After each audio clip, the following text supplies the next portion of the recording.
welcome to the first edition of the Weigh-In. And what we're trying to do with this show is every week look at the Hot Fishin Points tournament that we've created. So this is the first national ranking of anglers, because every other sport has a national ranking apart from angling, and we're really looking to take the sport from the next level. So take it from a pastime to a proper sport, and this is the first way of doing that. And to help to do this, to explain a little bit more about the competition and how it works, and to make it more engaging, I brought a resident this week who is Richard Chapman, who's going to help just look at some of the results, how the anglers are doing in the various standards, so the majors, the opens and the clubs, look at the results, what's going on, and at the same time speak about the tournament. So Rich, thank you very much for joining and agreeing to be part of this.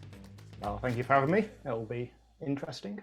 Yeah, exactly. And we will figure this out as we go along, right? I just think there's 5,700 unique anglers part of this competition now. And I think if nothing else, apart from this, it's kind of great to see how many anglers there are out there.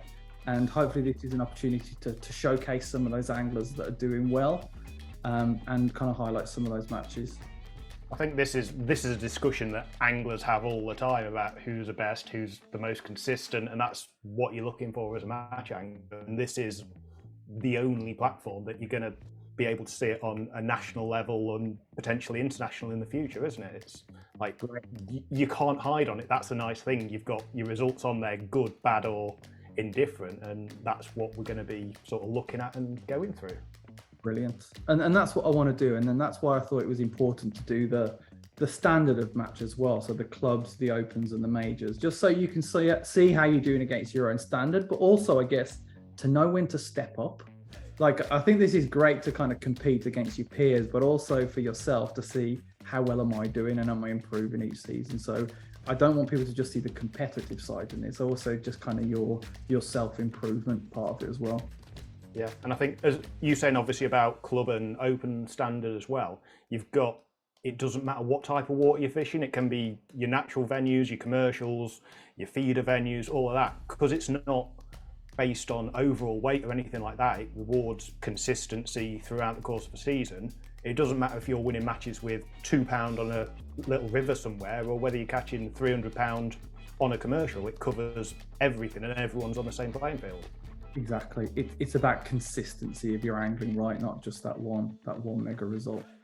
Yeah, and I think when we start diving into the results a bit later, you kind of see the names that are on there. You have got a proper mix of like your club anglers that a lot of people might not have heard of, mixed in with your top names as well. So it's like great to see all them sort of levels competing against each other in their respective fields.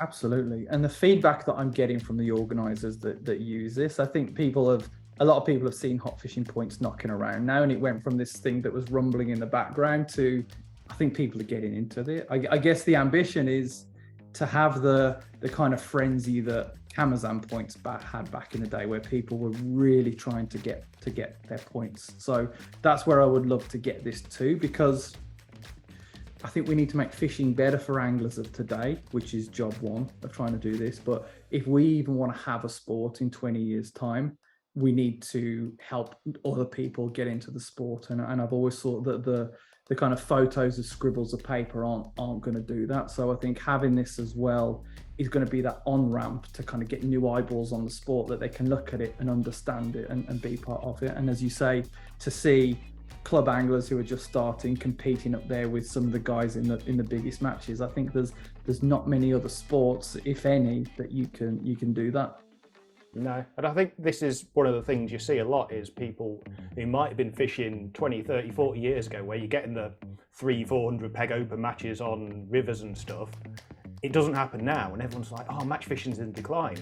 And I don't think it probably is as much as people think. It's just that it's become more fragmented. You've got so many venues up and down the country. Looking at this, there's venues you won't have even heard of. And like there'll be 20 peggers there, 30 peggers there. And there's probably still the same amount or maybe even more match anglers, but it's just become so fragmented. And this is probably dead good for bringing it all back together. So there's one central location for your results, for where you can kind of compare and contrast, but also for finding different venues near you and all that side of things. If all the canal anglers want to see who's the top rod in canal fishing, you can do. Just people just need to get involved, because a lot of people say, well, all the matches aren't on there yet, so it's not fair. Well, we get in there, right? And I think I say to the people that are doing that, do something about it. Have a chat with the organizer, get someone else to do it. So I think we can all do our bit. I've built the infrastructure to do it. And I think if everybody helps each other now, if someone's maybe slightly less computer literate, but they're prepared to help them out because they want to see their matches on here, I think there's the infrastructure to do it now. Yeah, it's as valuable as the data that people put into it, and that just relies on anglers getting behind it and venues getting behind it. So, but at the moment, you're seeing more and more people getting involved each week. There seems to be more sort of excitement behind it as well, and people actively chasing the point. So I can only see it going in the right direction, especially as you start obviously getting more anglers, more your big names. Like even on screen now, the top 4 on the majors are probably 4 of the biggest names in the country, aren't they? Yeah, well, let's do that. Let's stop banging on about the platform. Let's actually look at the results of the anglers.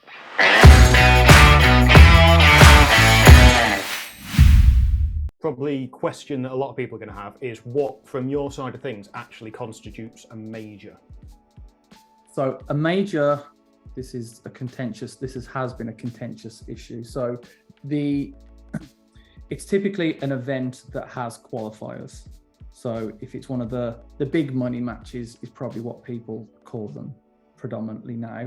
And the reason I didn't kind of lead with big money matches, because I think when I'm trying to scale this and kind of take it more to the mainstream, like big money matches just doesn't feel right. I think it needed more of a professional categorization. And I know it's a bit confusing for people at the moment. So come next season, it's going to be only those events with qualifiers, and you will know what those matches are. But right now, the organizer of the match this season can decide if they think if it's a top flight match or not.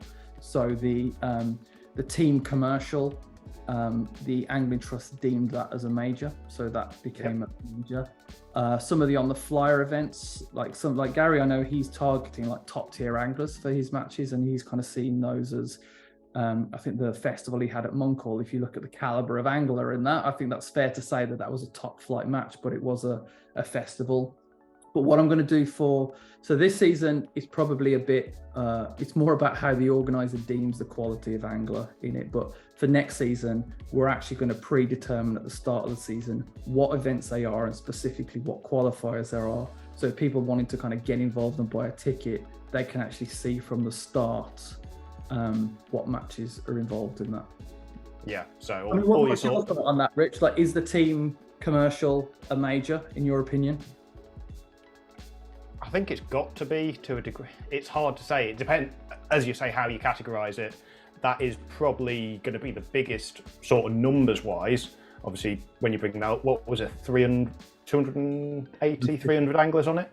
Something like that. So it's like the biggest commercial match in the country. So I think you could definitely argue that it is a major event.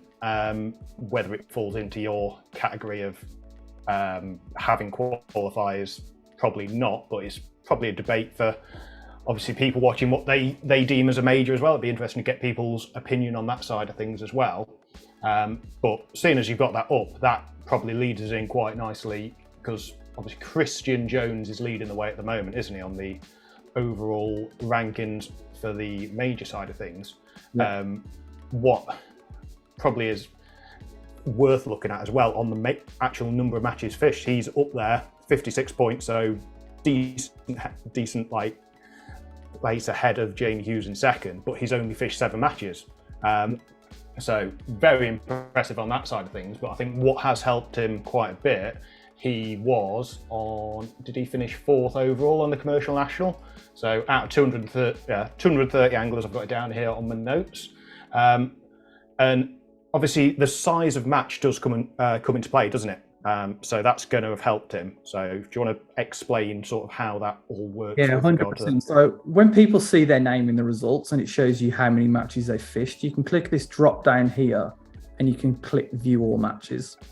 So if you do that, it will show you of all the matches that angler fished. So Christian actually fished 18 overall. It's just that 7 of them were majors because we were looking at the major category.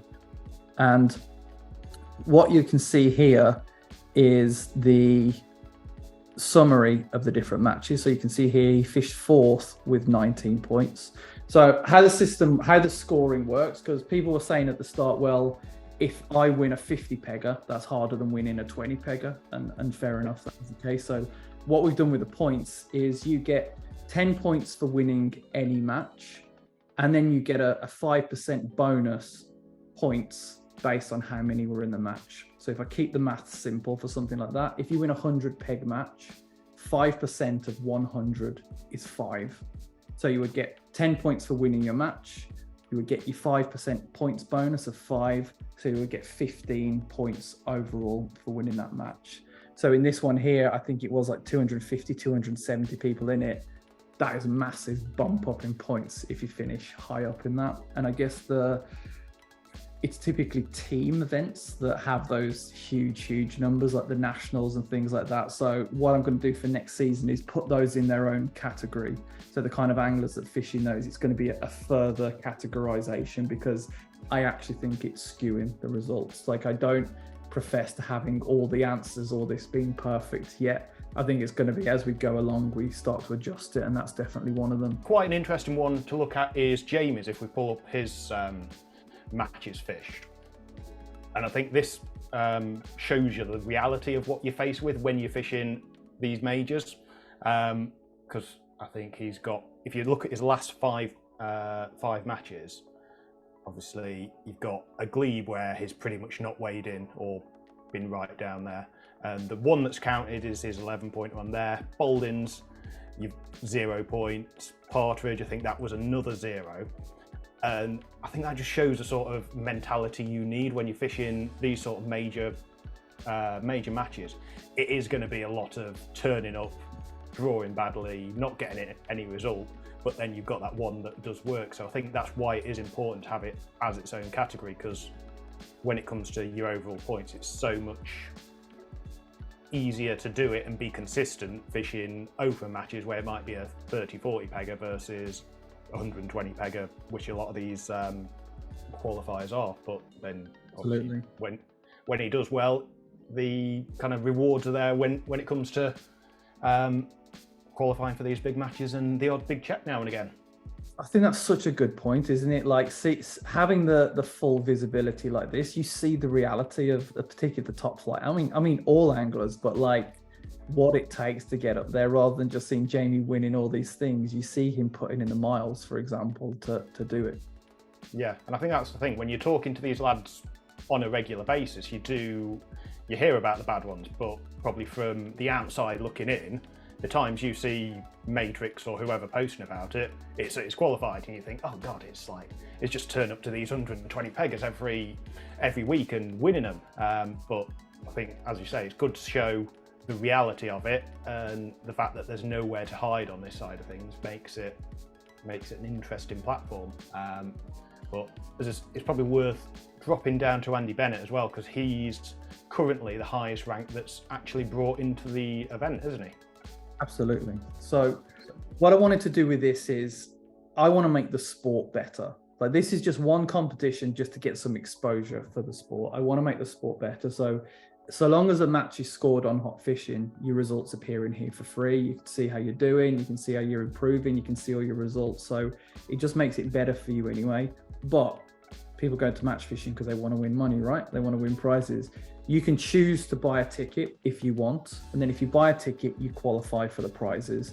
And here, if you're the first person that qualifies that's bought a ticket, which has this little indicator here, you would win the top prize. So in this example, Andy would win top and Art would win first, and Art would win second in this instance. So I'm hoping as this goes on that we can start to make some real put some real big money prizes into the sport, because in something like this, we've got 5,700 anglers that are part of this. It only takes a small percentage of those to want to get involved that we can have some of the biggest prizes in fishing. And I think that's, again, then when outsiders looking in go, wow, I didn't realize you can win that much money in fishing. And then we start to bring the holy grail of outside sponsorships into the sport and things like that. Yeah, well, I think in my head it almost feels like a golden peg super pool type thing, where it's going to be, what is it, 50 quid for a ticket for how many weeks is it? 13. So each season, spring, summer, autumn, winter, breaks down to 13 weeks. So it works out as a few quid a week, doesn't it? That you're basically chucking into the pot. So it's no different to these venues if you're going 3 times a week and it's a quid or two for the golden peg and stuff like that. It just gives it a chance to build up on a national basis as opposed to just the 30 regular anglers that are fishing your venue. So for that side of things, it's mega. It brings more money into it, and obviously you've got all the other benefits. But as you say, it's all. I'm not stupid to realise the situation. I mean, I'm chicken and egg here. That I think the outsiders looking in, a lot of people aren't buying tickets till the prize money's high enough or they get interested enough.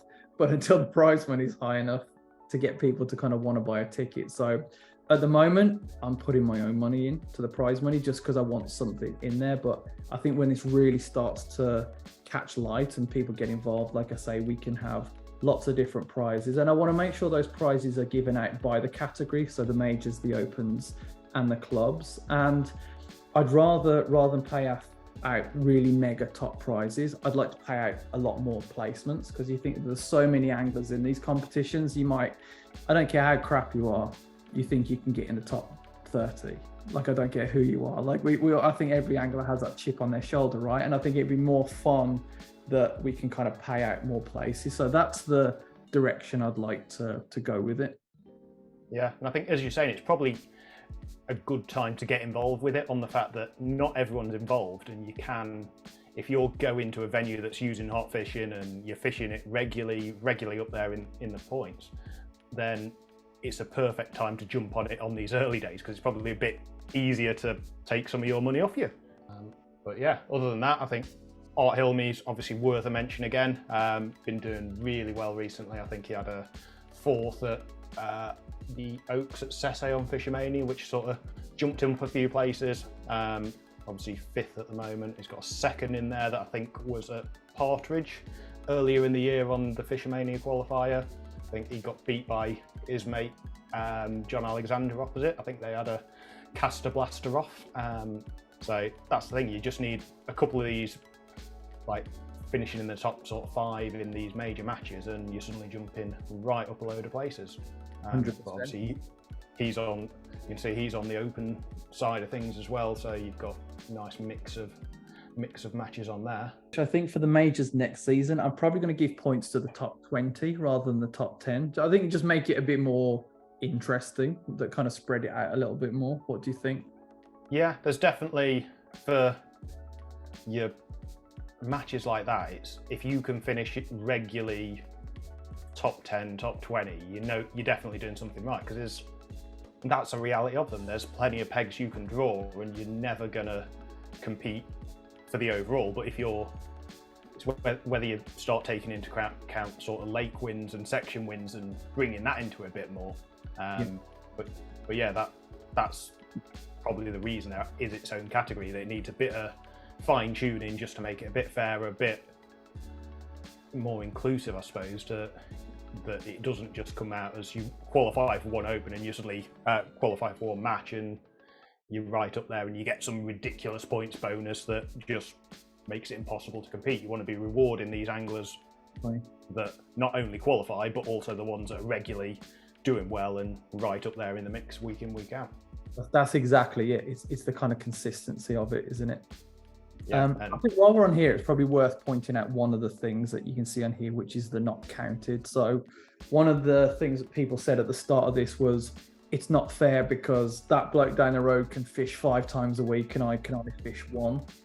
And so when we first created this, all matches were included. The top was clogged up with people that were just going 7 times a week. So how we've done it now is, if you fish more than 1 match a week, it'll take your best 1 session that week.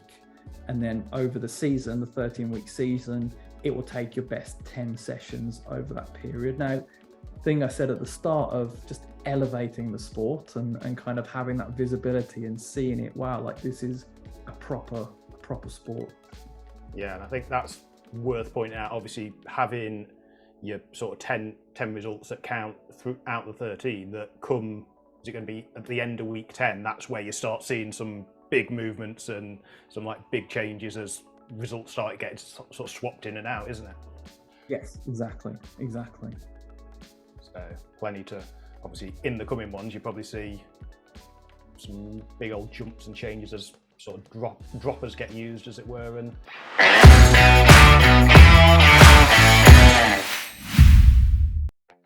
so let's have a look at the club league. And I think what's really interesting with this is we're paying out the top 5 in this, and Preston, who are the sponsors, have also given a load of kind of tackle prizes, and Sony Baits have put some bait. And I think this is a great example of having a ticket now is the best time to do it. So before we go into the details, we can see Mark in 4th place would be number 1 at the moment. So he's going to win the 750.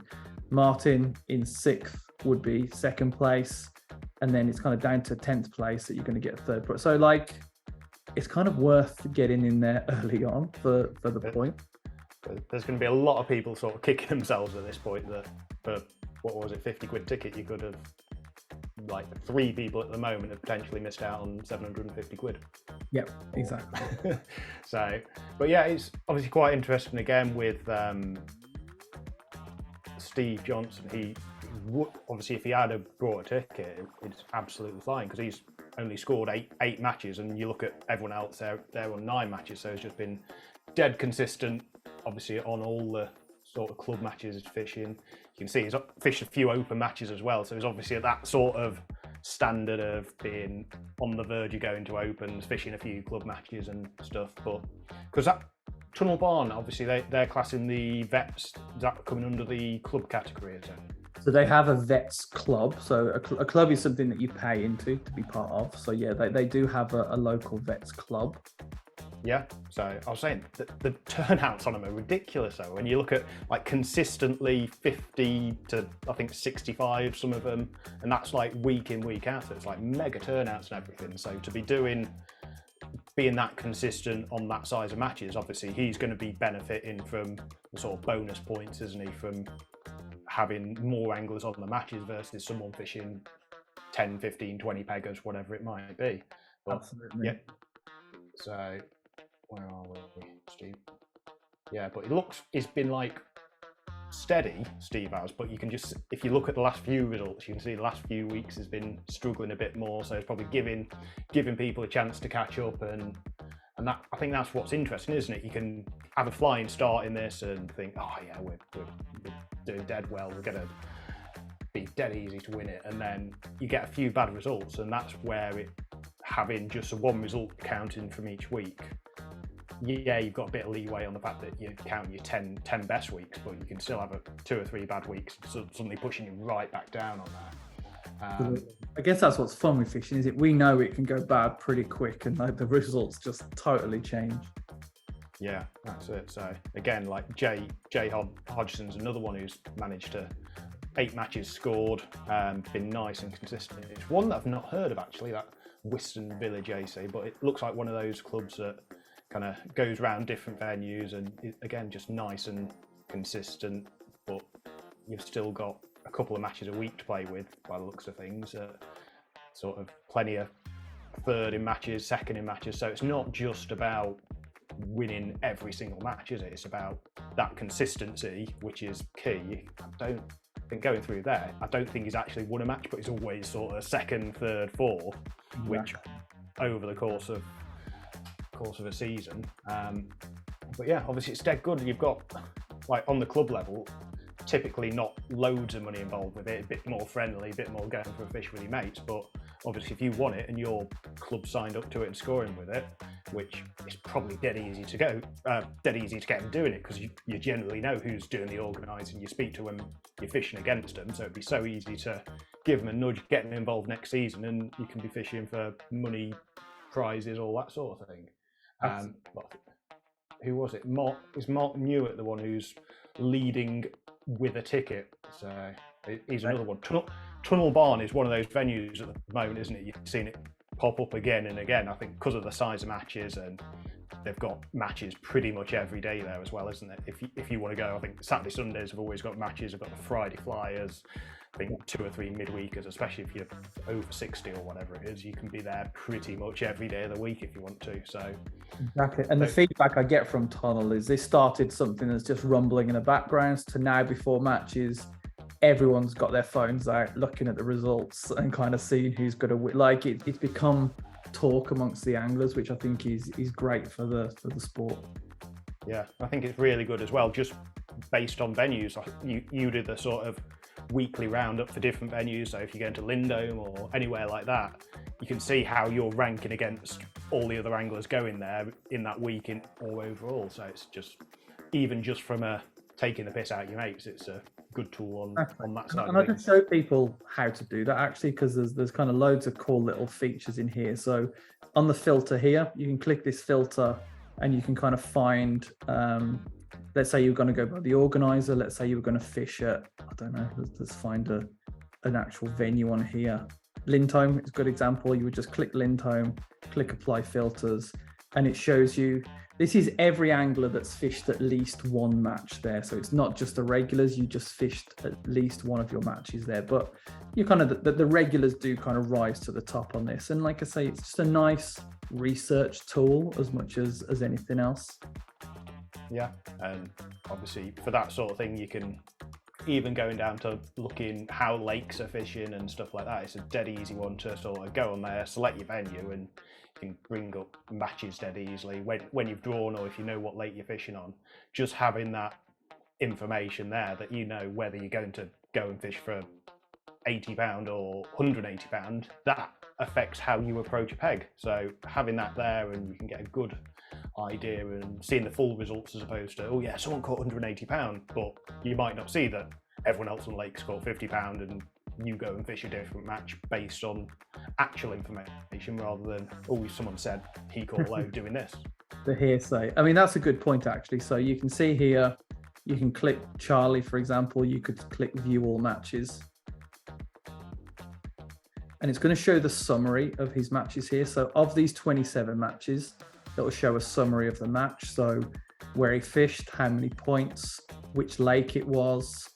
But then you can kind of click here where it says the match. If you click that, what you can then see is the full details of that match. So you don't just have to look at the summary. You can see the angler leaderboard. You can see you've got a tab here to see the waters, the different sections, the weighboard. So there's loads of ways that you can do research kind of pulling off from this main points table.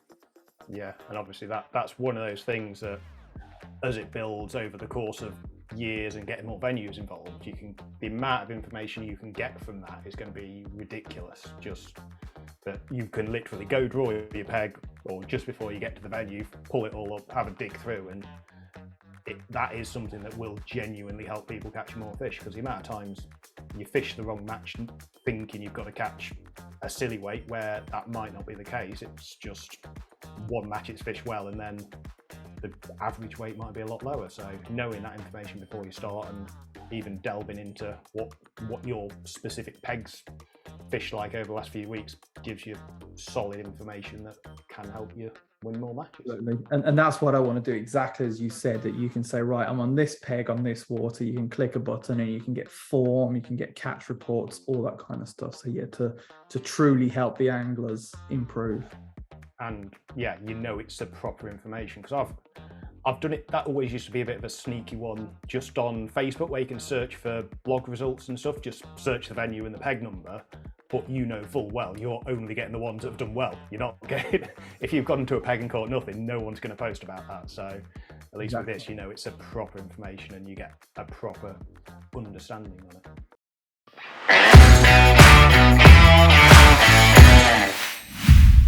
When you start looking through it, there's a couple of sort of standout venues, and I suppose Paul Jones is a one that's going to be kicking himself again, leading quite comfortably, but obviously not brought into it, so he won't be involved for the money side of things. But obviously one of those anglers, 32 matches fished, so obviously is a Bradshaw's regular. You can see that always sort of up there, but again, consistency being rewarded. But I suppose the interesting battle is Richard Kings and Richard Kinnersley, both on 86 points. Obviously one one less match fished for Richard King's, 2 different venues. I think one's a Tunnel regular, one's a Westwood regular. Yeah. But that's probably worth pointing out as well. When it comes down to ties, both on 86 points, how come Richard King's is ahead of Richard Kinnersley? What are you basing that off? So if you tie on points, it goes to how many firsts you've got, then seconds, then thirds, which is why we have these match positions in here. Yeah, so obviously he's Richard's got the extra first, so he goes in here.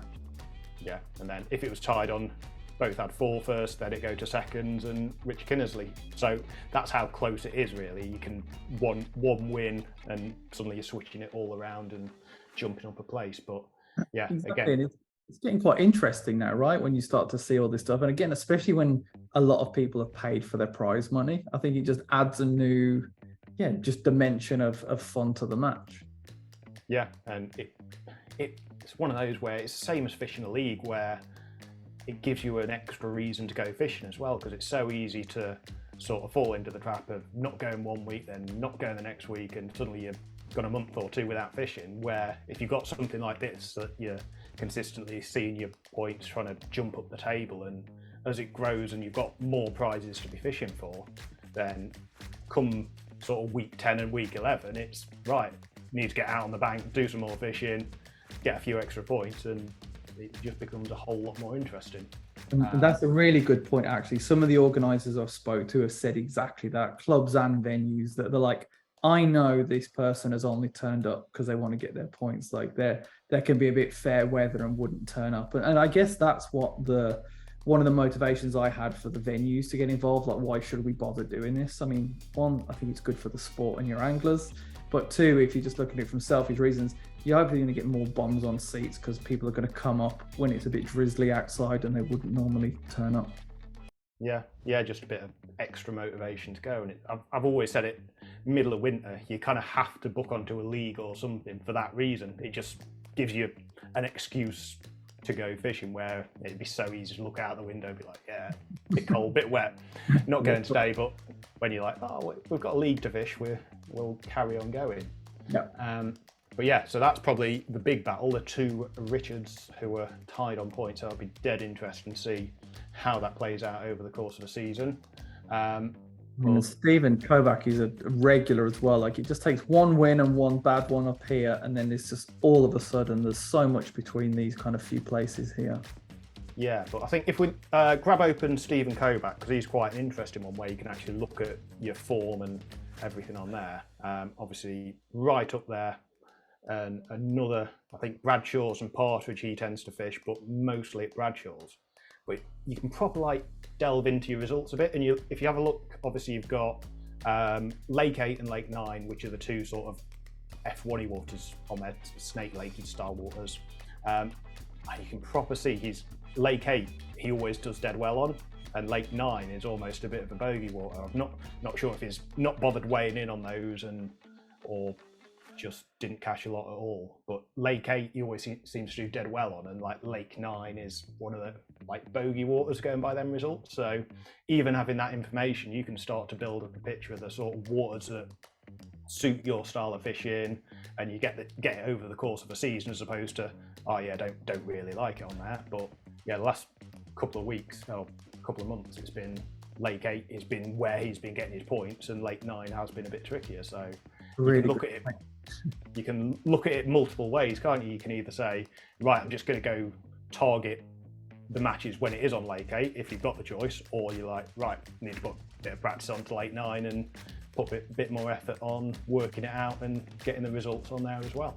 Mm-hmm. But just being able to look at your results and seeing the sort of venues that suit you and the sort of matches that suit you, you can set. Obviously, you don't want to say you're going to go tactical on it, but you can, to a degree, sort of picking your matches a bit more and working it, putting the odds in your favour, which, if you're going out and that's your goal for the season is to win this event, you can be a bit clever with the matches you're fishing and how you're going about it, and put the practice into the waters that are going to help you score the most points.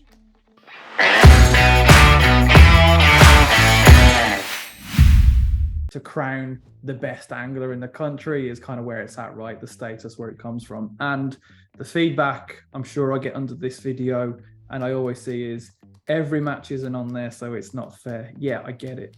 But like, we kind of get in there, and that's where we want to get to. We want to get every venue, every club, every open on here, and then we can truly see who are the best anglers. The platform's free for everybody to use.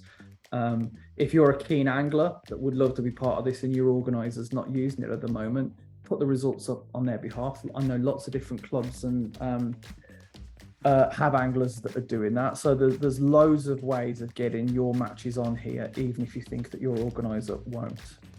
Yeah, I think from even just doing it myself on the Fish Midland side of things, it's one of those where it's easy enough to do, isn't it? It's just a case of having your results at the end of it. I'm probably a bit lazy on it, on the fact that I don't do it live on the bank. I just, as soon as I get home, it's just a case of inputting the details and it's on there within a few minutes, isn't it? It's not hard to do, and once you've done it a couple of times, it's just dead easy to work it through. But even in the, I think 3 or 4 qualifiers we've done, the amount of people saying, oh yeah, buzzing that I can actually get me points from these matches as well. Like Old Uff especially, that was another one that seems to have a lot of the regulars sort of focused on it and involved. Yeah, they love it. They love it down there. And I guess it's like, and I'm not stupid, like it's incentive to do it, right? I think once the prize money in here becomes 10 grand, 15 grand, 8 grand, all of a sudden spending that 10 minutes to update the results becomes worth it. So I get at the moment it's a what's in it for me, but I think as we start to scale, that will become more evident. Yeah, but even at the moment, for what it costs to enter versus what you can potentially win, and it's probably the easiest time you're ever going to win a season at the moment with the amount of anglers involved. And it's, yeah, for the anglers involved or the anglers paying on, you shouldn't be winning that amount of money. That's as simple as it is. It should be like, there's no match you can go and pay 50 quid and win that much money for the amount of people involved, is there? Totally agree. I like the idea of pinching some of your money. And I think this is quite interesting now, is it? When you see all the different match standards together, you've got the likes of Christian in here with club anglers. I think it's great. Well, I think, and it gives you something to look at as well on the actual number of matches fished versus points. You can see how you've got a lot of your sort of club and open anglers, and you see Christian, who's right up there in second, but only fished 18 matches, and you see everyone around him 25, 30 matches. You realise how scarily consistent some of these top lads are. And like Christian especially, he fishes not only your qualifiers, he fishes a lot of open matches as well, so obviously helped him get up there. But Tom Cunliffe as well, he's another one, just 14 matches and right up there on the point side of things. So you've got almost both approaches, haven't you? Andy Bennett again, same sort of names, 10 matches fished, right up there. So you've got either be a ridiculous angler and win every match you enter, or you can just go and sort of focus your effort and focus your time on 1 or 2 venues, get to know it, get your results there consistently, and you can still compete against these top lads and win a load of money. Brilliant. Rich, thank you so much for your time on this. I think it's been great. I hope we can do this regularly as well. And I would love this to start to become a focal point each week of the match scene, a rundown, what's going on. I know this week has been quite a lot of how it works, and I'm sure as people get more into it, it could be more about the results and what's going on, and just the match scene a little bit more.